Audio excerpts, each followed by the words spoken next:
नमस्कार मित्रों, मैं विवेक कश्यप एडू सोल्यूशन अड्डा में एक बार फिर से स्वागत करता हूं।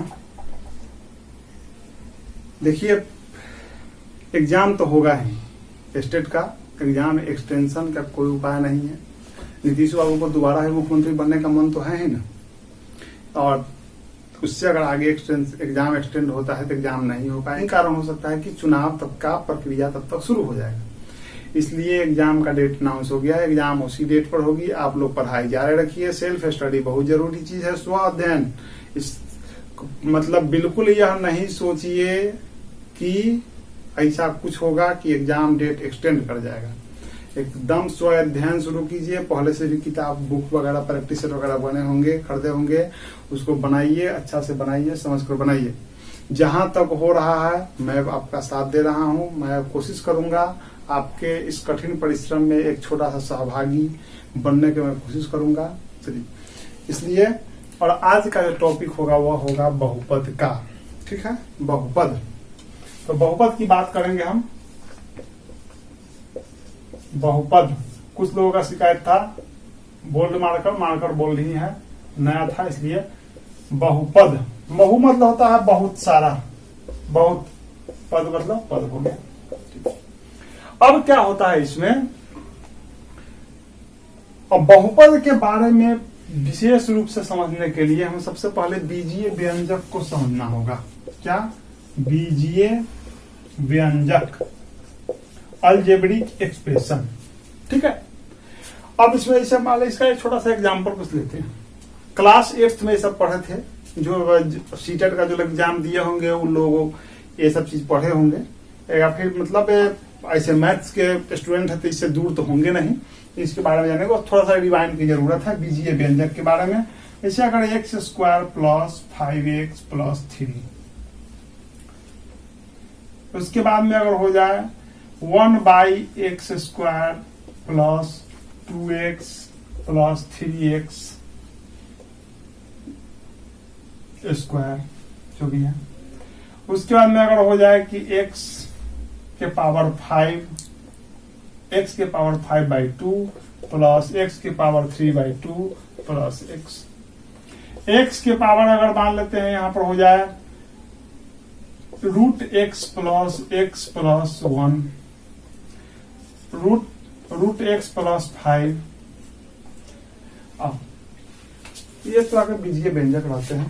x to the power 7 plus x to the power 2 plus x to the power 1/2 plus x plus 1। ये सब अलजेब्रिक एक्सप्रेशन बीजीय व्यंजक के उदाहरण है।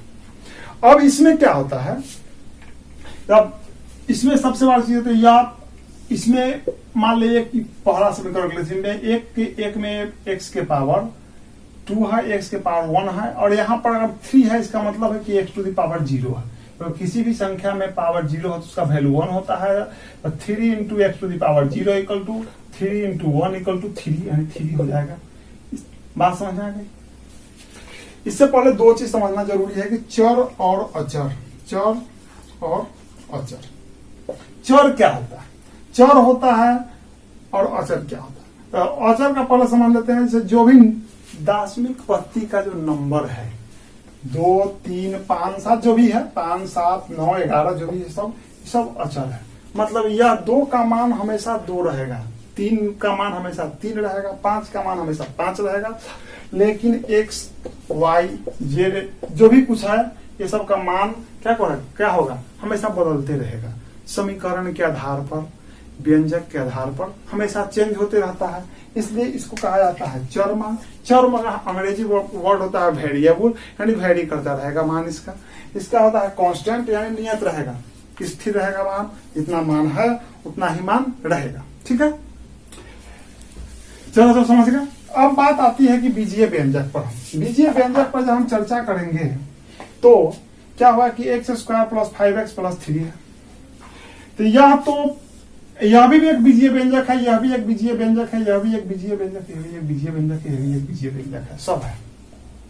लेकिन इसमें से सब जो है बहुपद।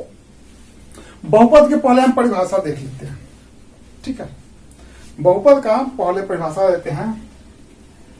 किसी भी चर राशि पर, चर मतलब वेरिएबल पर, ठीक है, किसी भी चर राशि पर पूर्ण संख्या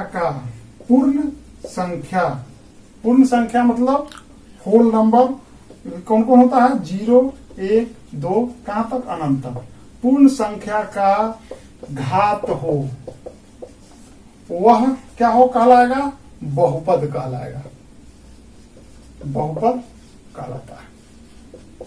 कहीं कहीं आप डिफिनेशन देखिएगा, बुक वगैरह में डिफिनेशन रहता है कि किसी भी चर राशि पर अऋणात्मक घात हो, अऋणात्मक घात हो, मतलब चाहे फिर कहीं लिख देगा धनात्मक घात हो, अऋणात्मक तक तो ठीक है कि अऋणात्मक रहेगा, मान लिख देता है कहीं धनात्मक घात, और भाई धनात्मक घात 0 तो ना इधर निगेटिव नॉर पॉजिटिव है, तो फिर कैसे होगा, ये दिक्कत है ना।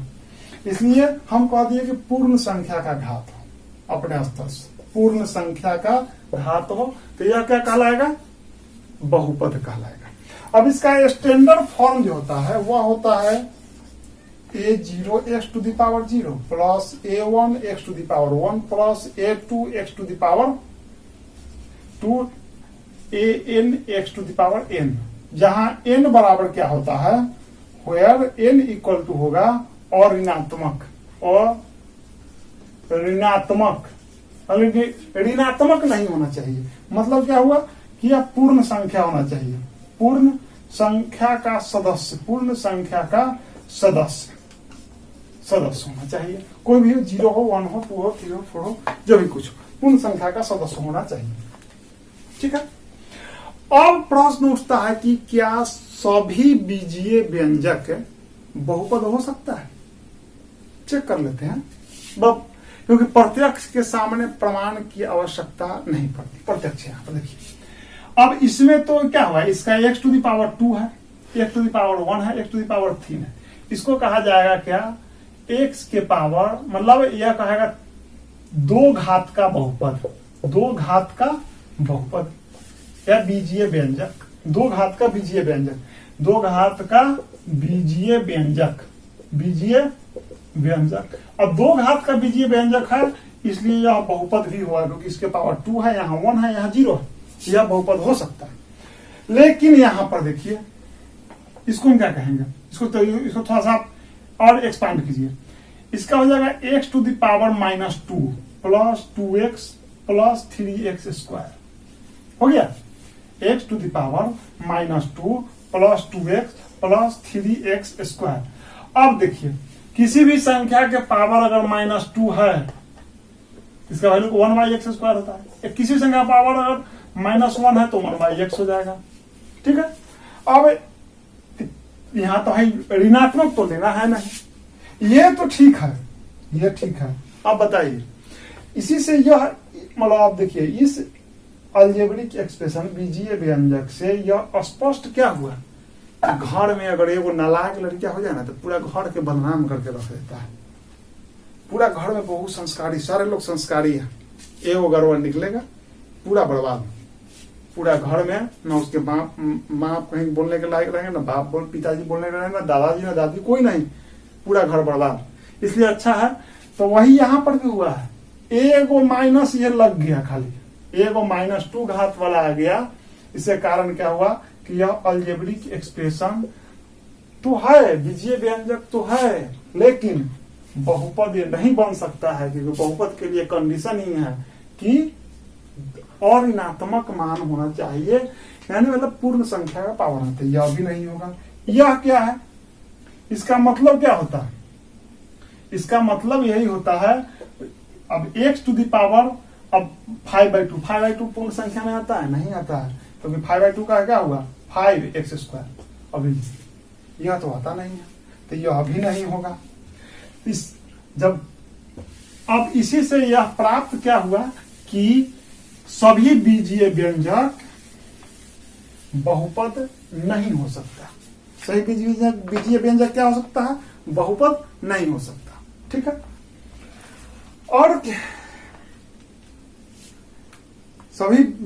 जब सभी बीजीय व्यंजक बहुपद नहीं हो सकता, तो एक और चीज, अब हम बात करेंगे बहुपद के प्रकार पर। बहुपद कितने प्रकार के होते हैं, ठीक। बहुपद के प्रकारों का उल्लेख करने के लिए इसके दो बेस हैं, दो आधार पर हम करते हैं। पहला एक क्या होता है, घात के आधार पर, घात के आधार पर, और दूसरा होता है पद के आधार पर, पद के आधार पर। घात के आधार पर क्या होता है, इसमें होता है, वो होता है अचर घात, अचर घात। एक होता है कि आपको रैखिक, अचर घात हो गया। एक होता है रैखिक बहुपद, रैखिक बहुपद। या उसका दूसरा क्या होता है फिर द्विघाती बहुपद, द्विघाती बहुपद, त्रिघाती बहुपद, त्रिघाती बहुपद। एक होता है बहुघाती बहुपद, मतलब त्रिघाती, फोर घाती, फाइव घाती, जितना घात डालना है डाल सकते हैं। एक होता है पद के आधार पर, एक पदी बहुपद, एक पदी पद मतलब टर्म। अब हाँ, अब टर्म से रिलेटेड क्या होता है कि किसी भी मतलब अलजेब्रिक एक्सप्रेशन, किसी भी बीजीय व्यंजक में, चाहे किसी भी बहुपद में, मान लेते हैं कि अगर x square plus 5x minus 3 अगर दिया हुआ है, आया को दे दिया अगर 2x स्क्वायर। अब देखिए इसमें क्या होता है कि 2 अलग है, वो x स्क्वायर है, तब भी मल्टीप्लाई से अगर ऐड है तो वह एक ही कहलाएगा। मल्टीप्लाई से अगर ऐड है तो यह एक पदी बहुपद ही कहलाएगा। लेकिन अगर यहाँ ऐड या सब्ट्रैक्ट, जोड़ या घटाव से जुड़ा हुआ है तो अलग अलग हो जाएगा। एक्स स्क्वायर अलग है, 5x अलग है, 3 अलग है, यानी 3 त्रिपदी बहुपद है, 3 टर्म वाला पॉलिनोमियल हो गया, ठीक है। 3 टर्म वाला एक पदी बहुपद होता है। एक होता है, तो अगला क्या होता है, द्विपदी बहुपद, द्विपदी। एक होता है इसका त्रिपदी, त्रिपदी बहुपद, बहुपदी बहुपद। जितना मन है पद डाल दीजिए, वो सब बहुपद में आएगा, लेकिन बस डेफिनेशन याद रखना, ठीक है। अब यहां देखिए अचर घात, मान लेते हैं कि अगर 8 के पावर 8 जो है क्या है, 8 अगर लिख दिए, मान लेते लिख दिए कि 3x इक्वल टू 8, यह जो है अचर घात वाला बहुपद है। क्या है, अचर घात का बहुपद है। 8 के इंटू अगर हम x टू द पावर 0 कर दिए, इसका वैल्यू 8 ही आएगा। और 8 अगर है तो यह एक पदी बहुपद भी है, 3x प्लस 1। ये देखिए 3x प्लस 1 जो है, इसको हम रैखिक बहुपद भी कह सकते हैं, इसको हम रैखिक बहुपद भी कहते हैं। और द्विपदी बहुपद है, एगो ई पद हो गया, एगो ई पद हुआ। अगर 2x square plus 3x plus 1 अगर हो गया, या त्रिघाती बहुपद भी हुआ। अब उसके बाद में क्या हुआ, द्विघाती बहुपद भी हुआ, जो घात 2 है, इसका 1 है, 1 है। हाँ, घात का निर्धारण कैसे होगा, किसी भी बीजीय व्यंजक, किसी भी बीजीय व्यंजक का जो मैक्सिमम घात जो होता है, क्या होता है, किसी भी बीजीय व्यंजक का जो मैक्सिमम घात होता है, सबसे बड़ा घात, इसमें सबसे बड़ा घात 2 है, इसमें 1 है, यहां पर 0 है, यानी ये 2 या 2 घात का बहुपद कहलाएगा, ठीक है। तो मैक्सिमम यह 1 घात का बहुपद कहलाएगा, 1 घात यहाँ 0 है, यह 0 घात का बहुपद कहलाएगा, ठीक है। यानी तो अब देखिए, तो यह क्या द्विघाती, यानी यह 2 घात का बहुपद हो गया। अब यह त्रिपदी हो गया, 1 2 3 त्रिपदी बहुपद हो गया, ठीक है। अब एक होता है, मान लेते हैं कि दे दिए 5x square plus 2x plus 5x 3x cube plus 3x cube plus 5। अब देखिए यह क्या हुआ, इसमें हो गया त्रिघाती बहुपदी हो जाएगा। देखो यहाँ 2 है, यहाँ 1 है, यहाँ 3 है, यहाँ 5, मतलब यहाँ 0 है। अब सबसे मैक्सिमम कितना है, 3 है, यानी त्रिघाती बहुपदी हो गया, त्रिघाती बहुपद हो गया। और ये 4 पदी बहुपद हो जाएगा, 4 पदी बहुपद हो जाएगा, बहुपद क्लियर। अब इसे क्वेश्चन कई आते हैं कि मतलब बहुपद का जो इंट्रोडक्शन होता है वो यही है, इससे ज्यादा बहुपद नहीं होते हैं। ठीक है,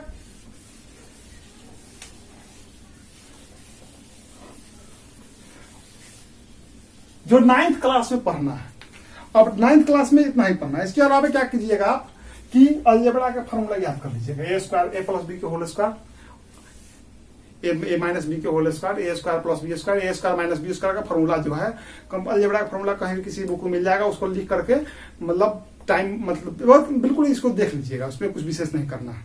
और हाँ, इन्हीं के साथ हम बहुपद टॉपिक का इंट्रोडक्शन जो है अब नेक्स्ट जो हम वीडियो में आएंगे पार्ट 2 में, उसमें इस पर हम इससे कुछ विशेष चर्चा करेंगे। तब तक के लिए नमस्कार, धन्यवाद। अब खुश रहिए, कोरोना से बचे रहिएगा तभी एग्जाम दीजिएगा, नहीं तो फिर नहीं हो सकता है। धन्यवाद।